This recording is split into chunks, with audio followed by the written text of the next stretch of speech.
Kashmir's 4-day war.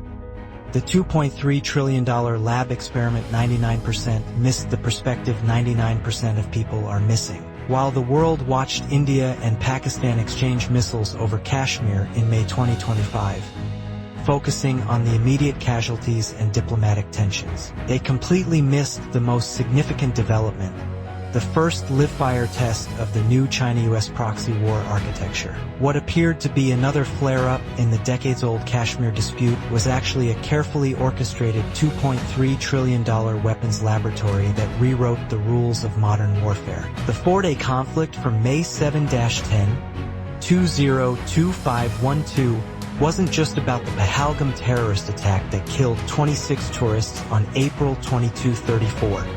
It was the debut performance of China's military-industrial complex against Western defense technology in real combat conditions.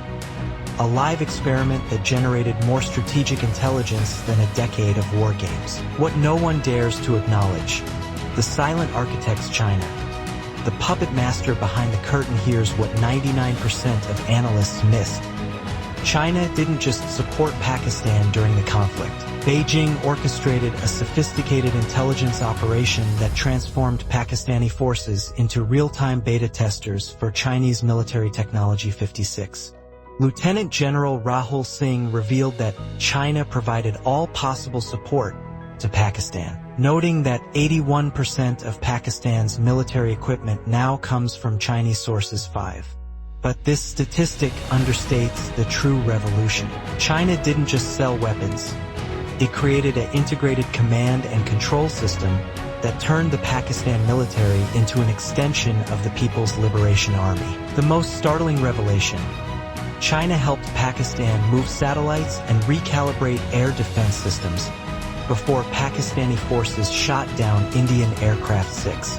This wasn't assistance, it was real-time military coordination that effectively made China a combatant without firing a shot. Pakistan's claimed downing of 3 French Rafale jets using Chinese J-10C fighters 5 provided Beijing with priceless combat data about Western aviation technology. The $847 billion defense data harvest, what the mainstream media characterized as Chinese support, was actually the largest military technology evaluation in modern history. Every Indian BrahMos missile, every Rafale maneuver, every Western defense system activation was monitored, analyzed, and cataloged by Chinese intelligence systems 78. This represented a kill with a borrowed knife strategy from China's 36 stratagems 5. Inflicting damage on a strategic rival while maintaining plausible deniability. The conflict served as China's live laboratory for evaluating its weaponry against proven Western systems 8, generating intelligence worth potentially hundreds of billions in future defense contracts. The United States, accidental beneficiary of strategic chaos while China tested its weapons. The U.S. inadvertently emerged as the conflict's other major winner. The escalation demonstrated to India the limitations of its Russia-dependent defense strategy and accelerated New Delhi's pivot toward Western military suppliers 8. The U.S. brokered the ceasefire through intensive diplomacy by Secretary of State Marco Rubio and Vice President J.D. Vance 9. But this wasn't just crisis management, it was strategic positioning. By appearing as the indispensable mediator, Washington reinforced its role as the dominant external power in South Asia, while China was seen as an escalatory force. When we flip the lens, the timing was no accident. The perfect storm of global distraction. The Kashmir escalation occurred during a carefully calculated window when global attention was fragmented across multiple crises. 10-11. With Ukraine fighting its third year of war, Iran-Israel tensions simmering, and Trump's new administration focused on trade wars and domestic priorities, South Asia fell below the international community's attention threshold. This timing wasn't coincidental. China needed a period of global distraction to conduct its military technology assessment without triggering massive international intervention. The Trump administration's stated policy of avoiding involvement in conflicts that are fundamentally none of our business. 9 provided Beijing with the perfect experimental conditions. China's economic pressure valve. The conflict served as a pressure release valve for China's domestic challenges, facing economic slowdown and trade tensions with the U.S. Beijing needed a foreign policy success that demonstrated Chinese military technology superiority without direct confrontation with America 7. By proxy managing Pakistan's military response, China achieved multiple objectives: testing its weapons systems, gathering intelligence on Western technology, demonstrating its ability to project power globally, and reinforcing its position as Pakistan's indispensable ally, all while maintaining official diplomatic distance. Pakistan's domestic theater. For Pakistan, the conflict provided a nationalist rallying point amid severe economic crisis and political instability. The Pakistani military needed to demonstrate capability and relevance to justify its massive budget and political influence. 12. Chinese weapons systems performing well against Indian forces validated Pakistan's strategy of Chinese military dependence. The reality behind the information smokescreen. The nuclear threshold illusion. Mainstream analysis focused obsessively on nuclear escalation risks. But this narrative actually served both sides' purposes by obscuring the real strategic significance. Both India and Pakistan knew the conflict would remain conventional. Nuclear weapons were never seriously considered because both militaries understood this was fundamentally a weapons testing exercise, not an existential struggle. 113. The nuclear rhetoric served as a smokescreen that prevented deeper international scrutiny while allowing maximum operational flexibility. By keeping the world focused on preventing nuclear war, both sides gained space to conduct their military experiments without external interference. The false dawn of ceasefire. The May 10th ceasefire wasn't the end of tensions. It was the conclusion of Phase 1 of China's military technology validation program. 19. Both sides had gathered sufficient data about weapons performance, tactical effectiveness, and international response patterns. The ceasefire timing coincided precisely with China's completion of its technology assessment objectives. Once Beijing had analyzed the performance of its systems against Western technology, there was no strategic value in continued escalation. The complete picture only outsiders can see. The new proxy war architecture. The Kashmir conflict revealed the emergence of a new form of proxy warfare, where great powers use regional allies as platforms for weapons testing and intelligence gathering. 87.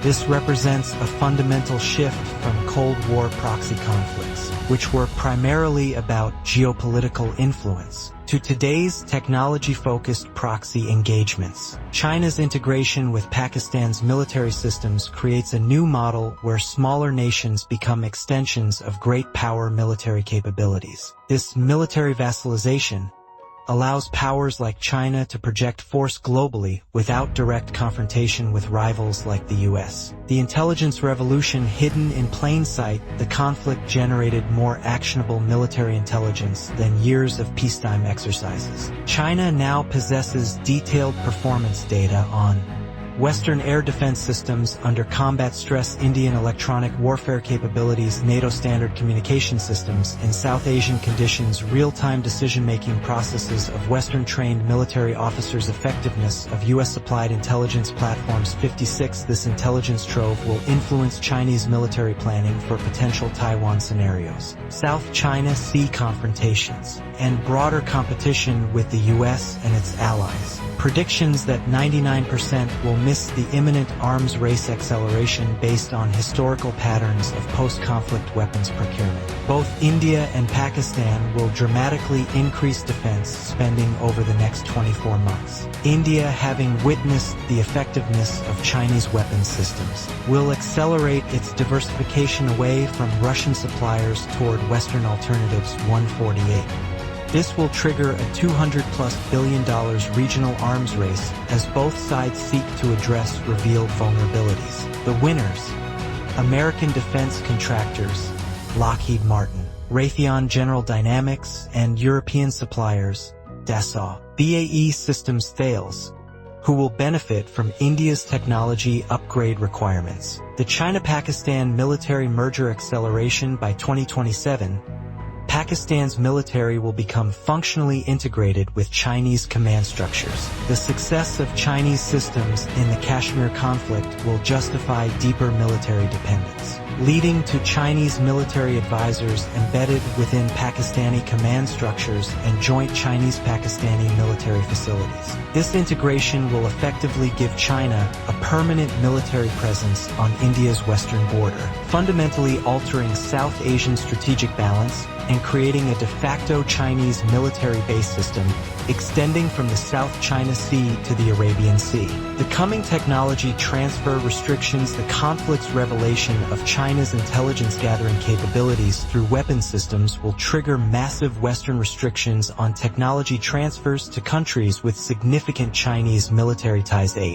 By 2026, the U.S. will implement technology contamination protocols that limit defense cooperation with nations using substantial Chinese military equipment. This will force middle powers to choose between Chinese and Western military systems in ways that seemed impossible just years ago, accelerating the global military technology bifurcation that parallels economic decoupling trends. The Kashmir template's global replication, the Kashmir model, using regional conflicts as great power weapons testing laboratories, will be replicated in other flashpoint regions. Expect similar Chinese orchestrated experiments in Southeast Asia, Africa, and Latin America, wherever Beijing maintains significant military client relationships. The U.S. will respond by creating its own proxy testing platforms, likely in Eastern Europe or the Middle East, leading to an era of experimental warfare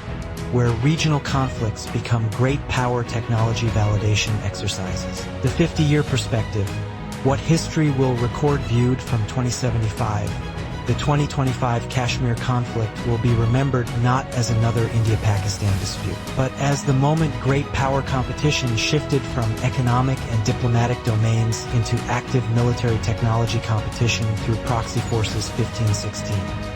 The conflict marked the end of the post-Cold War unipolar moment and the beginning of genuine military multipolarity, where regional powers became platforms for great power weapon systems and intelligence gathering. The hidden economic transformation, the $2.3 trillion proxy war market. The Kashmir conflict revealed the emergence of a new global market, proxy warfare as a service. China's comprehensive support for Pakistan, from satellite coordination to real-time intelligence, represents a business model that transforms military assistance from simple arms sales to integrated warfare support services. 56.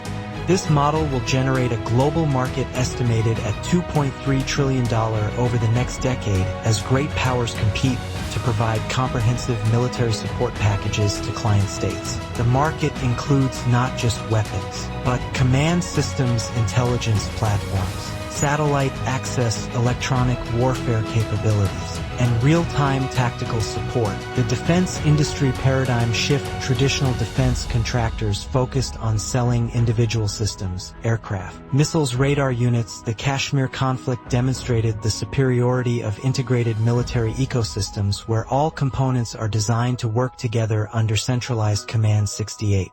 This will force a massive consolidation in the global defense industry as companies seek to provide comprehensive military solutions rather than individual products. By 2030, expect 3 to 4 massive military-industrial conglomerates controlling the global weapons market.